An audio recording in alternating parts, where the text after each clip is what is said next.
Welcome to video 4 of this ENA training. I hope you have enjoyed the previous sessions led by my colleague Dan. My name is Steven, and we'll be working Dan to support you in this evaluation.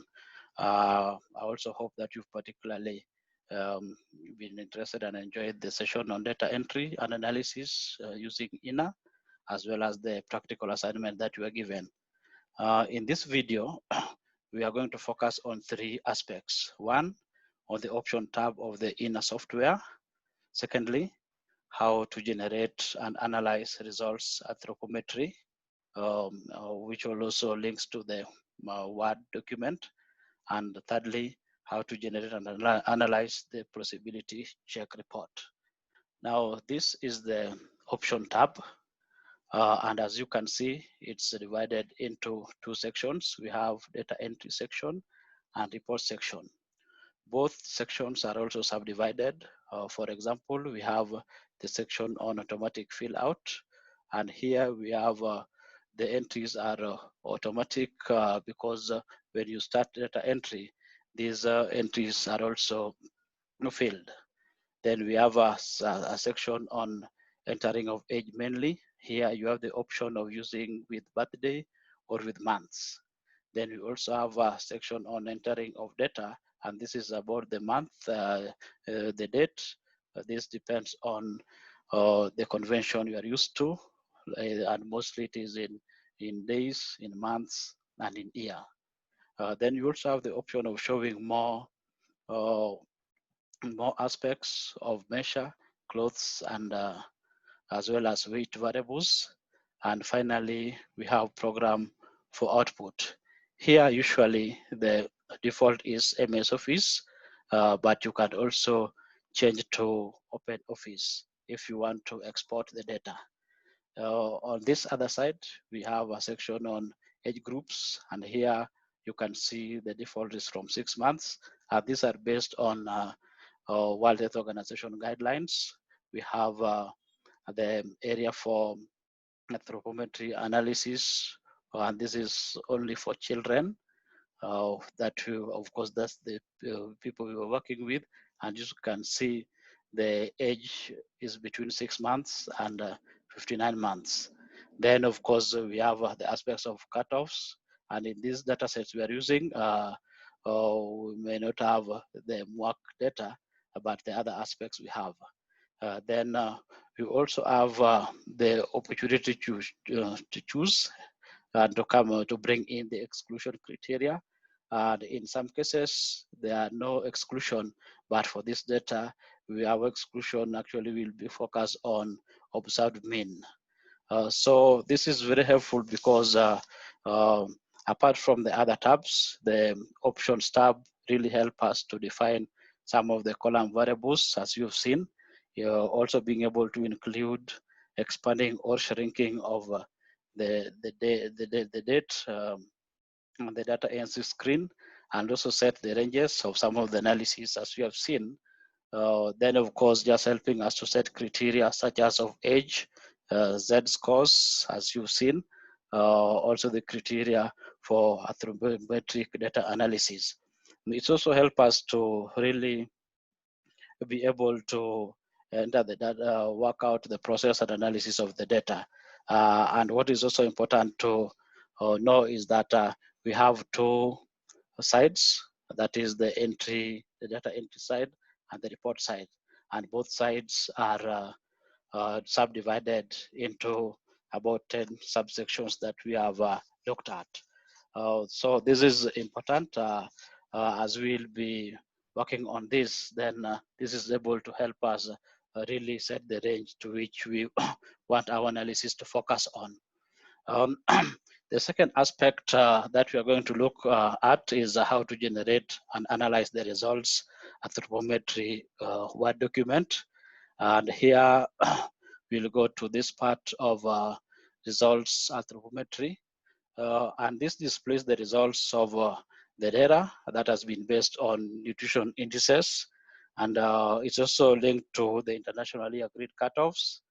And of course, it also brings in different exclusion criteria. The results are depicted in diagrams, as you can see, and graphs. And this actually can be copied into a clipboard or another document that you are working on. It also presents the results in numbers, as you can see on the right-hand side. Um, and it's important to note that the nutrition indices can also be further disaggregated into various categories, such as sex, as you can see down here, cluster, as you can see here, and age.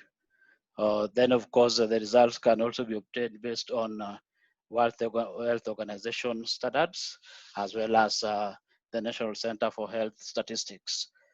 So for this, we can see it's also divided into two. We have the left hand side where we have got the graph, and the right hand side where we have the numbers. But the results section shows allows obtaining results against both the National Center for Health Statistics, as well as the the World Health Organization standards. But then how can we generate this? Already we have the data, and what we are going to do is to run the report. And as I've mentioned, the report comes in Microsoft Word, which makes it easy to use.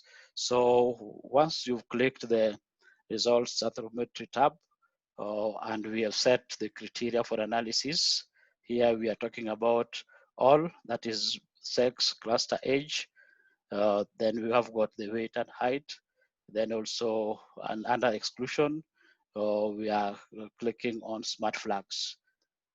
So if you click report word, then you'll be able to generate the report. This word report, which is in different sections. The cover page is just the model nutrition assessment report. Then we have got various sections. You have got executive summary, which is 1 to 2 pages only. We have got now the introduction, which has subsections.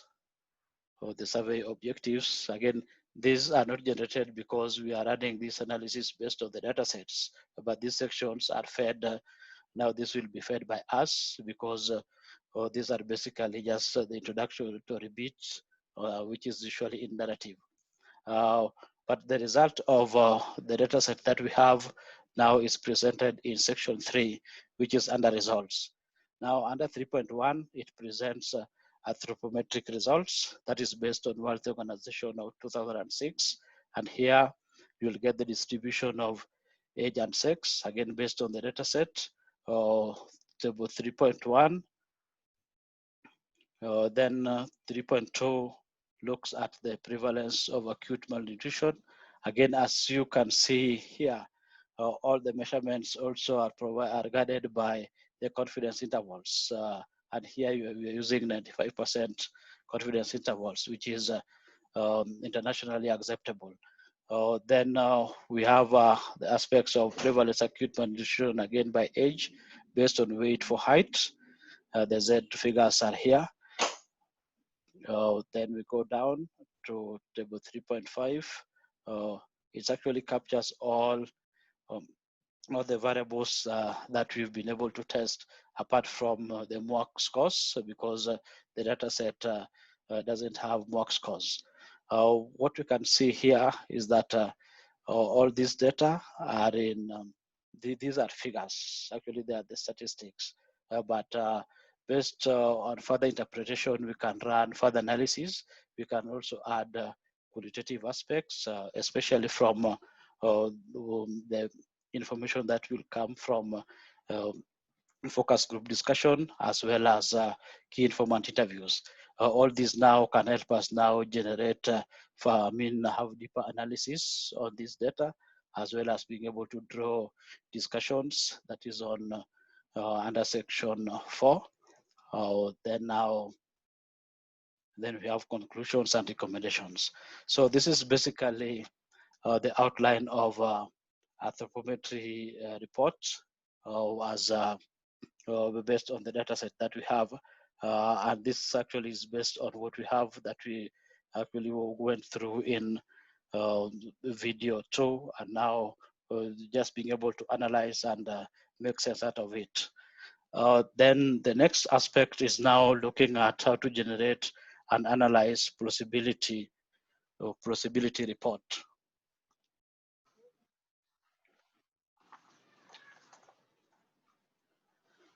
Now, let's look at how to generate and analyze the plausibility check reports.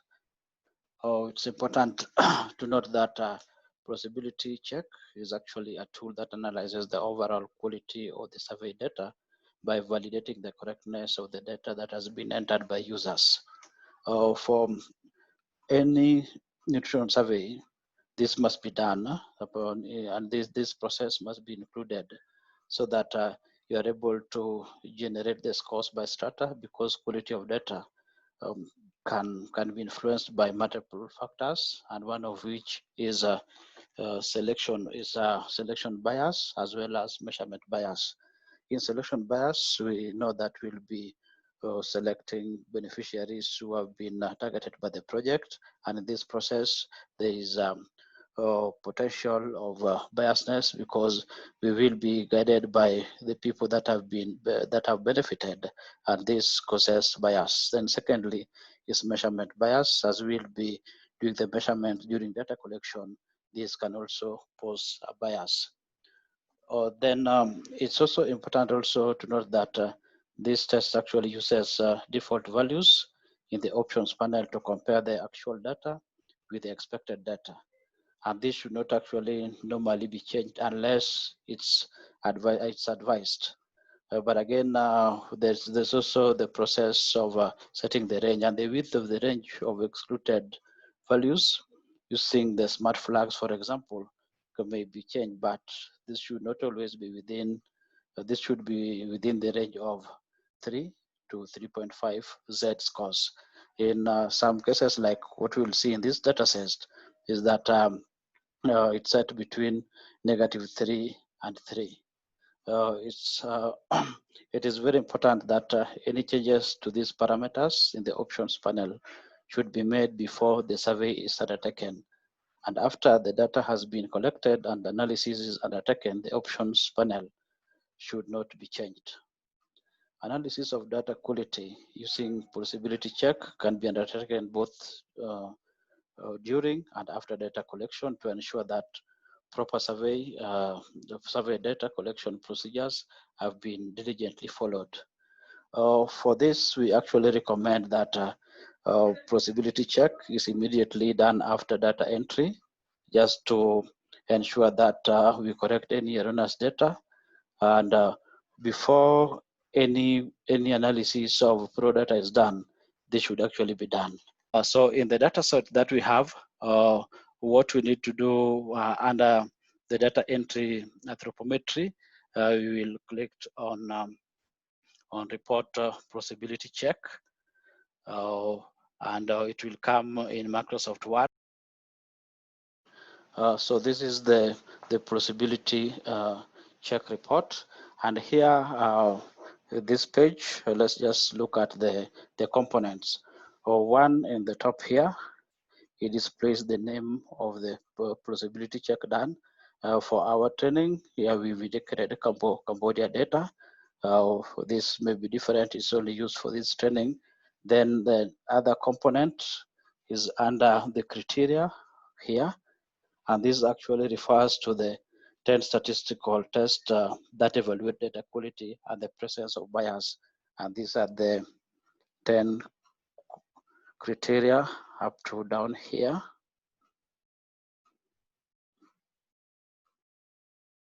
Up to down here. Then the second component is the flags here. And this actually refers to outliers and whether or not smart flag data points are included. As you can see, this is included, and there are some aspects that have been excluded because they are not relevant for this kind of analysis. Then we have the other component of excellent, good, acceptable, and also problematic. Here, it gives the ranges of acceptability for the scores of each data set. as it relates to this criteria. Then we have got a component on score here, which is actually just the number of penalty points for each test. That actually depends on which of the acceptability ranges this data falls into. For example, if you look at the criteria under flagged data, here the score is 0. Of course, under the percentage is 2.2%. Now there are other areas where the scores that are the points at 0, but like age ratio, here we see 4. That means there are potential errors. Under digit preference score, here, for example, we have 2. And the other component that we'll see is the overall score down here. Now, this refers to the total amount of penalty points for the survey and whether or not this is acceptable. As we see here, the overall score is 7%, and this is acceptable.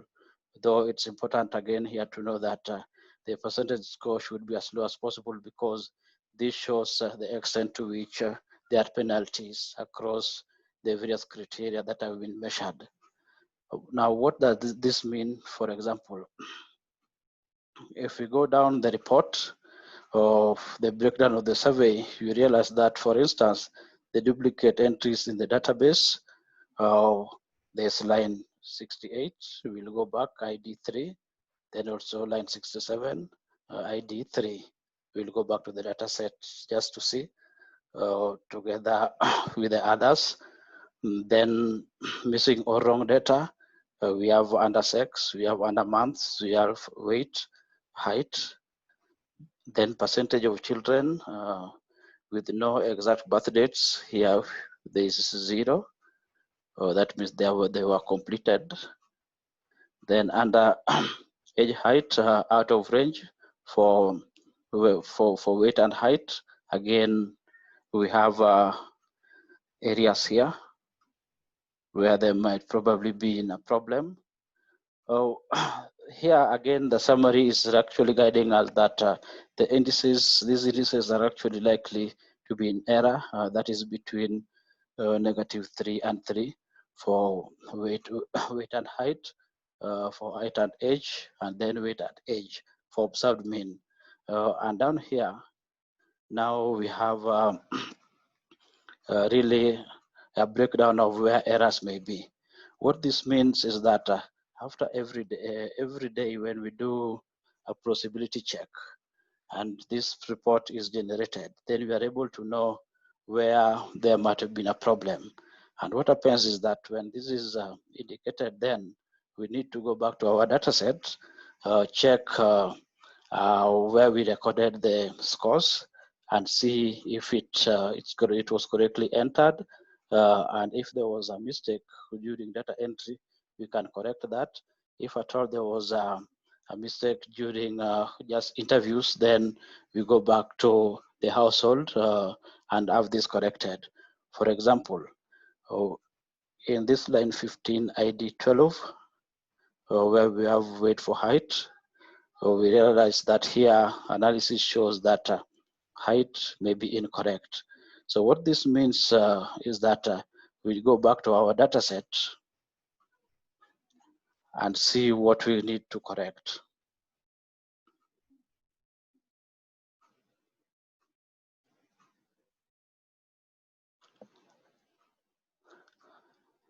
So for example, we saw where there was an error was line 15 of cluster 16. This was team 3. And the problem, we said there might have been a problem with the height. So we go back to where we recorded in our notebooks and check if really the height was 70.6 centimeters. If not, then we correct it from here. But if by mistake we corrected, but that was not the actual figure, then we go back now to where we collected the data. We go to household 308, ID 12 to have this corrected. When this is corrected and we run the analysis again, then we'll be able now to eliminate that error. Now, this applies now to all the areas where we may have errors when we are doing plausibility check. When we do this regularly, then we are able actually to improve on our data. That means that every day we run a plausibility check, we identify where there are errors, we correct errors the first thing in the morning the following day, so that our data is as correct as possible. And again, this doesn't mean that we cook the data, but we are just ensuring that we collect accurate data during this process. This is very important because when we do this, then we'll be able now to come up with quality data that we are able to make sense out of.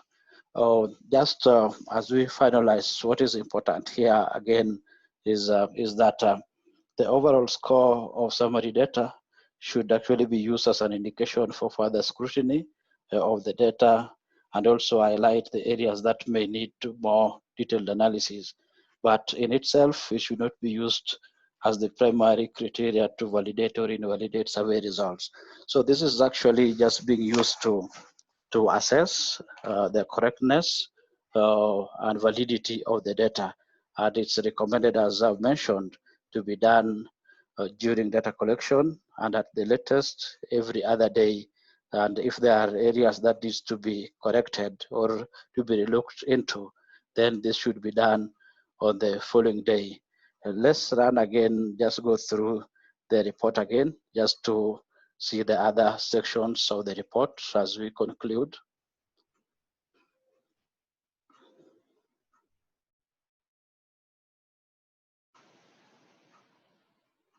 So running through this, we have a number of areas where the report will indicate there may be incorrect data. And as we mentioned, then we go back to the report, to the data set, and correct accordingly all these areas as we've seen for the first case.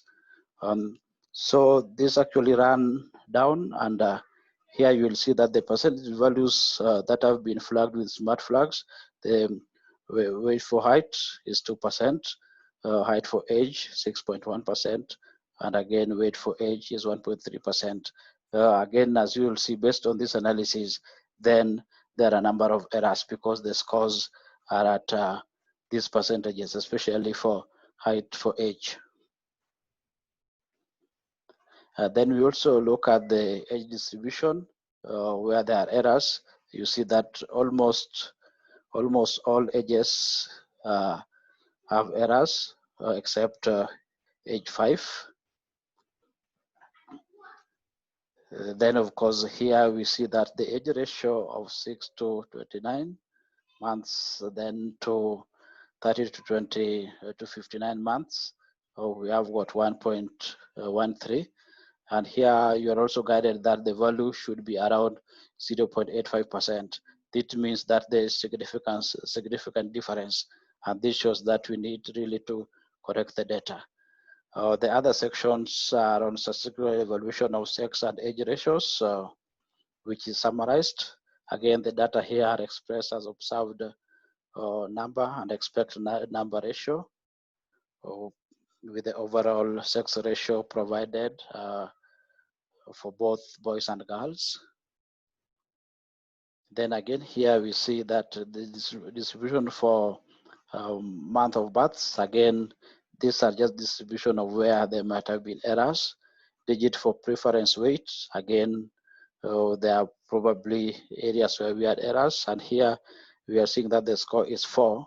And what is the guide is that between 0 and 7 is excellent, between 8 to 12 is good, 13 to 20 acceptable, and more than 20 is problematic. So here we see it is excellent, though the score should be as low as possible.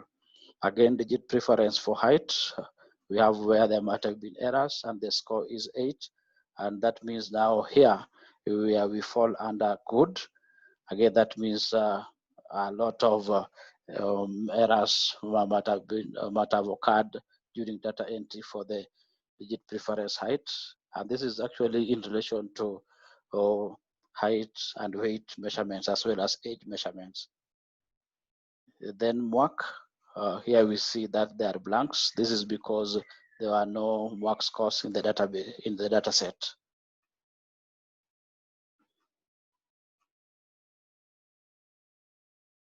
And then there are also evolution of standard deviation.